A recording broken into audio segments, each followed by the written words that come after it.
real cold, I seek some temporary shelter. A building, a store, or I stay for a few minutes, warm up, keep walking, stay up, especially if it's real cold. I'm not gonna lay down. If it gets real cold, I keep moving. It's been a long journey since Joe Gilliam became the first black starting quarterback in the NFL. He led the Steelers to a 4-1-1 record to open the '74 season. But then Chuck Noll turned to Terry Bradshaw, and it was Bradshaw who quarterbacked the Steelers to their first Super Bowl.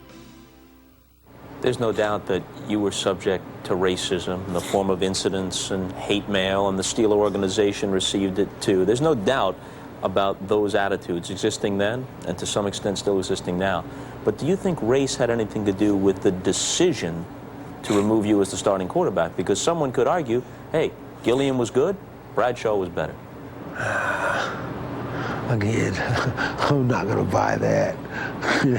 Yeah, he won 4 Super Bowls, and he was the quarterback. But he wasn't any better than me. I know it. He knows it. I thought that he was the quarterback of the now and in the future of Pittsburgh.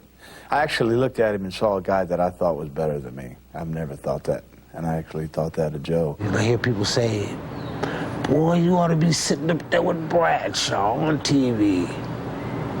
I am where I'm supposed to be. After one more Super Bowl season in Bradshaw's shadow, Gilliam's career unraveled. He turned to drugs and soon was out of the NFL. Then came a series of arrests and finally a conviction for armed robbery. The truth is, Gilliam grew up in a stable home, the son of a coach. Now 45, he didn't come from the streets. He wound up on the streets. Several people have said, including your ex-wife, including a newspaper columnist, longtime friend of yours, guy you've known for years, don't give Joe Gilliam money anymore. Not because you don't care about him, but because at least some of that money is going to go to drugs. And the only way that his life is going to turn around is if people cut him off and force him to make that choice. That's not true. Point blank. That's not true. What part's not true?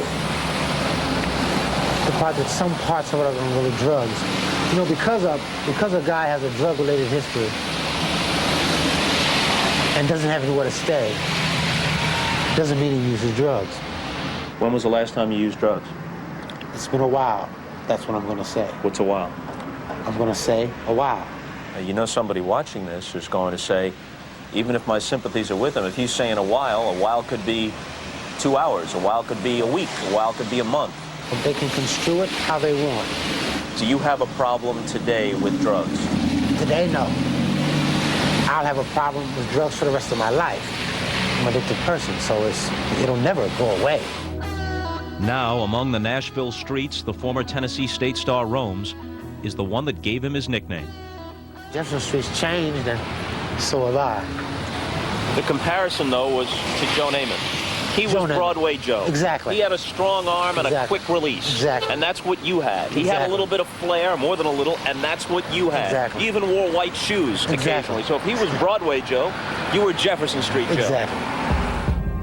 Magical football memories remain, but they are far from today's reality. Gilliam acknowledges he's contemplated suicide, but he says a memory stops him. You had a sister who committed suicide. Yeah. Here. Yeah. A student here. Yeah. One of those dormitory windows right up there. Yeah.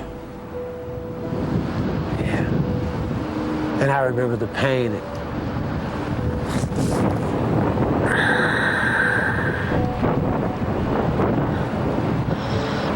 So I'm not going to take my family through that again.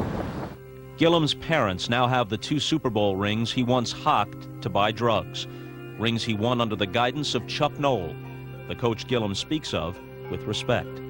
Chuck Noll told me one time, he said, Joe, you like to have fun. I said, yeah, coach. He said, you're going to fund your way right out of this league. And he was right. In the beginning, it was fun. But soon after, it wasn't fun anymore. It isn't fun now. What's your path out of this?